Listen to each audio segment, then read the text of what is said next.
هذا هو أهم دعاء يقوله المسلم في أول ليلة من ليالي شهر رجب، وفي أول ليلة من كل شهر هجري.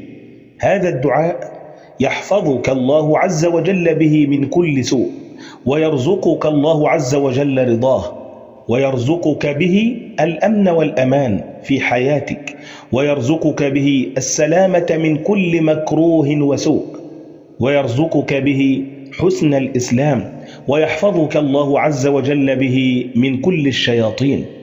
وقبل أن نتعرف على هذا الدعاء رجاء زينوا التعليقات بكثرة الصلاة والسلام على الحبيب النبي صلى الله عليه وسلم، واعلموا أن من صلى عليه صلاة صلى الله عليه بها 10. أحباب الكرام، نحن الآن مقبلون على شهور الخير، على مواسم الخير.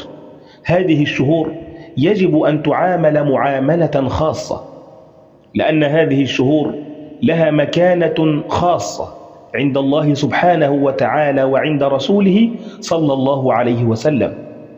وهذه الشهور تبدأ بشهر رجب، وهو شهر الله الحرام، كما قال تعالى: إن عدة الشهور عند الله 12 شهرا في كتاب الله يوم خلق السماوات والأرض منها 4 حرم. وهذا الدعاء الذي معنا كان أصحاب رسول الله صلى الله عليه وسلم مع بداية كل شهر هجري يتعلمون هذا الدعاء كما يتعلمون القرآن، وذلك لأهميته وفضله.